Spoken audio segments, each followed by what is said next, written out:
Ooh, what's that?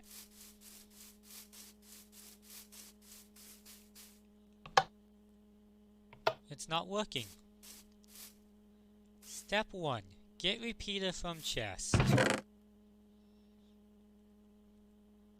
Step 2. Connect redstone line with repeater. Step 3. Push the button. Welcome to Tutorial Tuesday.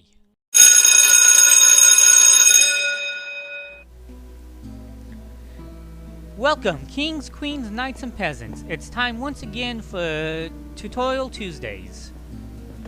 So let's jump right in. Today we'll be talking all about villages and how they work. With this special intro scene being built by Little Knight for his trampoline. Hope you enjoy! So villages are friendly mobs who spawn all over the world.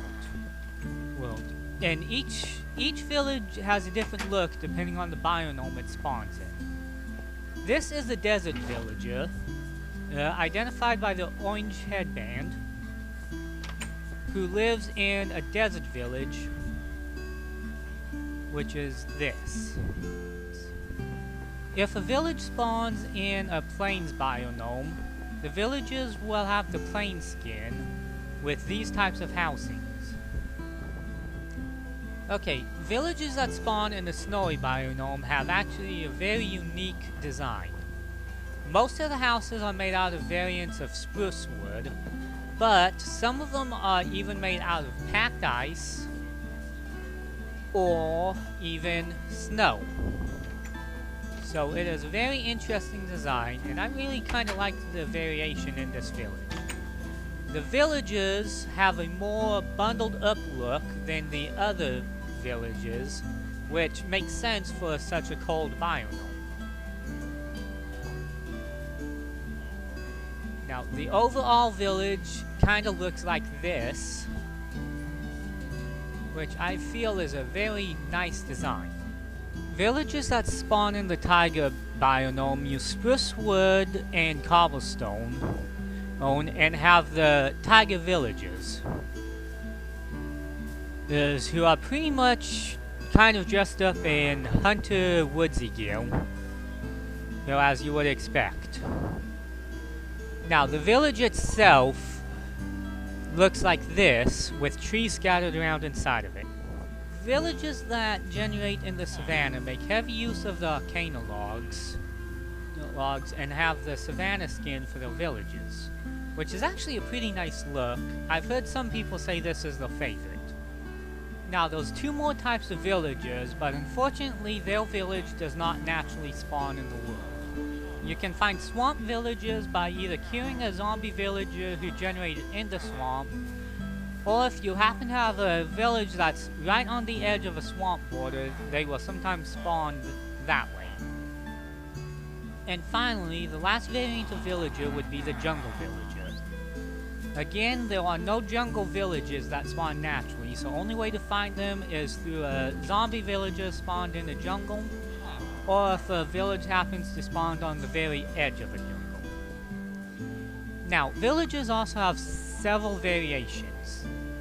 The first one would be a baby villager, which will eventually grow up into a full-grown villager who can take a job.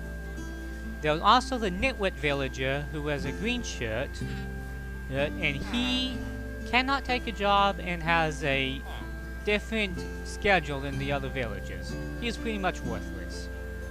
Now, there's also zombie villagers, which can either spawn naturally, or, depending on your difficulty, if a zombie kills a villager, they will become a zombie villager themselves. On easy mode, it's 0% chance. Normal mode, it's 50% chance. And hard mode, it is 100% chance. Now, another type of villager is kind of unique, and that would be a witch. If you have a regular villager and they get struck by lightning, they will become a witch. Witches are not friendly, but are technically a type of villager. Okay, so a villager can have one of 12 different jobs. If they link to a blast furnace, they will become an armorer specializing in equipment such as helmets and chest plates. If they link to a smoker, they'll become a butcher who specializes in food items. If you link to a cryptography table, they'll turn into a cryptographer who specializes in maps and other special maps and compasses. If they link to a brewing stand, they will become a priest who specializes in brewing equipment. If you link to a composter, they will become a farmer who specializes in farming stuff such as pumpkins or wheat or beetroot stuff. If they link to a barrel, they'll become a fisherman who specializes in fishing stuff like buckets of fish or fishing rods. A fletching table will turn one into a fletcher who specializes in arrows and bows. A lectern will turn a villager into a librarian who specializes in enchanted books, bookcases, and other books. A stonecutter will turn a villager into a stonemason. The stonemason will specialize in bricks and stone and that kind of stuff. Also a good way to get clay. A villager who is linked to a loom will become a shepherd. Shepherds specialize in wool and carpet, so if you have a sheep farm, they are amazing for trading. If they are linked to a smithing table, they become a toolsmith. Toolsmiths specialize in tools such as pickaxes, axes, and so forth. If they link to a grindstone, they become a weaponsmith. Weaponsmiths specialize in weapons such as swords and axes. So those are the 12 types of villager jobs. So, for a villager to take a job in Bedrock Edition, they require two things. First off, they require a workstation, but they will not take a job if they do not have a bed. So, once you have a workstation and a bed they can link to, they will usually pretty quickly take the job. Just like that. Okay, so villagers' main purpose is for trading. As explained earlier, villagers can have multiple jobs. If you have not traded with them, then they will constantly switch jobs for as many new job sites as you place down. However, when you trade with them, it locks their job in. Trades are done using emeralds. So once you've traded at least once, they will never change jobs again.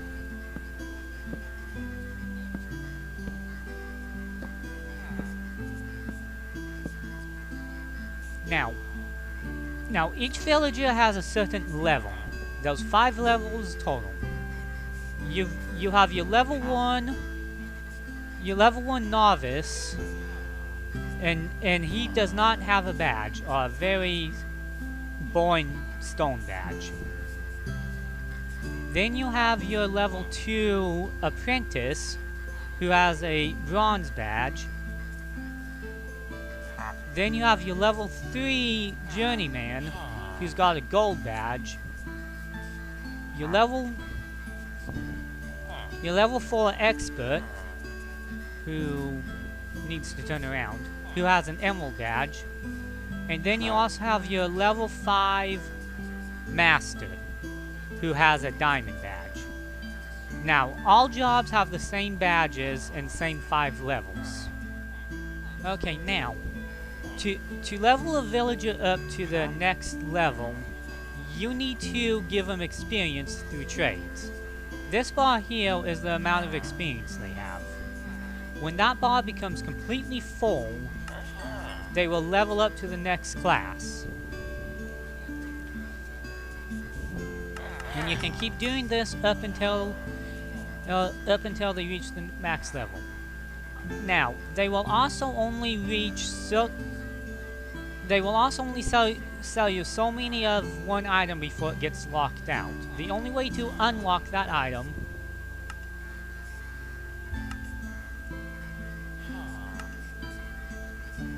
is for them to go to sleep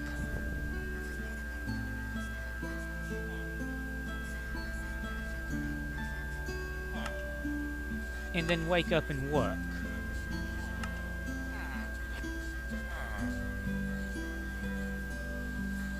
So once it becomes late enough in the day for them, they will get out of bed,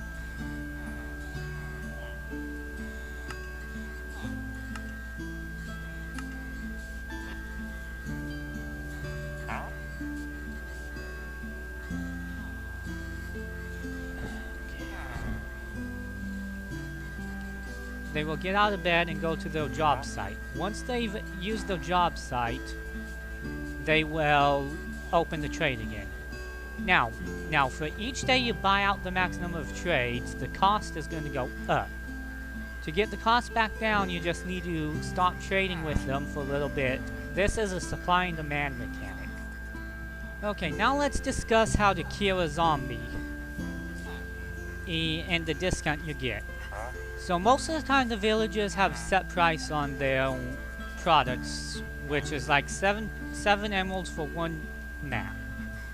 However, if you ever want to make that go down, you can either complete a raid and get the Hero of the Village stat effect, or you can kill a zombie villager. If you turn them into a zombie villager,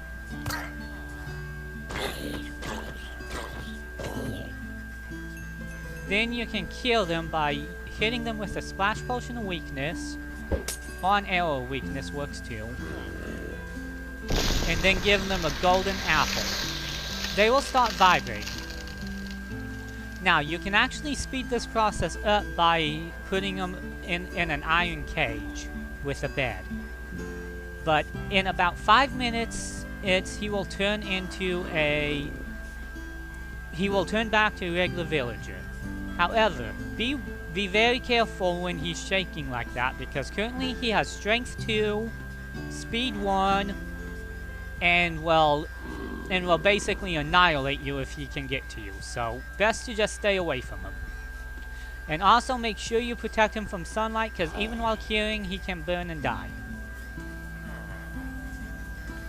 So let's wait for him to kill, and then I'll show you how much of a discount we get from the zombie trades. Okay, so after a certain amount of time, the villager will be killed and turned back into a regular villager. When this happens, the villager will offer what I like to call zombie trades. So instead of having to pay 7 emeralds for one piece of paper now, I only have to pay 1. And all of his trades will always have that discount from here on out. Now, a village has the ability to spawn 2 passive mobs. If there are at least 4 beds and 4 villagers, cats will begin to spawn around the village. Cats can be tamed with fish. Now, if there's at least 10 villagers and 20 beds, they will start spawning iron golems. Iron golems are a great source of iron, and often this mechanic is used to make iron farms. Okay, so there is a mechanic in the game called a illager raid. What an illager raid is if you kill a illager captain, which is identified by the illager banner above his head, you will get the Bad Omen effect. The Bad Omen effect lasts an extremely long time, but is normally harmless unless you approach a village. Now, a village is defined as 1 villager and 1 bed. As soon as you get close enough to a village, the raid bar will start to fill up. Once the raid bar fills up, the raid will begin. That horn sound you just heard is the sound of the raid beginning.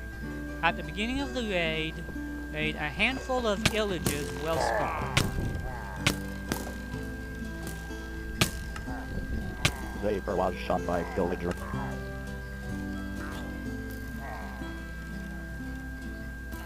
Okay, so as I was saying, when you start a raid, villagers will spawn and attempt to kill your villager. There are multiple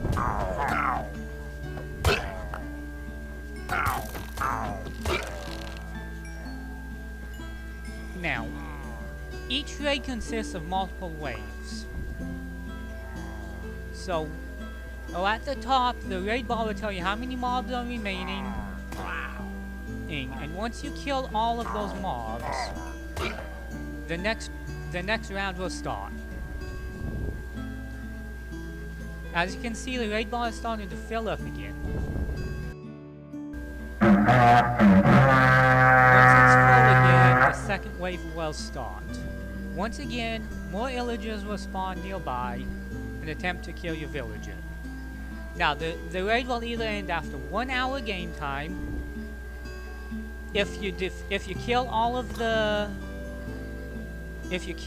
waves, or if they kill the villager. If they kill all villagers, they will do a happy dance, just like that. Hey, Little Knight. Yes? What did the zombie say to the villager? Nice to meet you. Tiss. Well, that is almost everything there is to know about villagers. If you feel I forgot something important, let me know in the comments so I can correct it later. But in related news, Knights of the Bedrock has partnered with Blade Snowy to create a Discord channel called the Gamers Video Network. So if you'd like to chat with me and see his videos, join our Discord channel down with a link in the description. And then I also shout out to my partner Blade Z. Be sure to check out his videos as well. Thank you all and keep on rocking Knights of the Bedrock.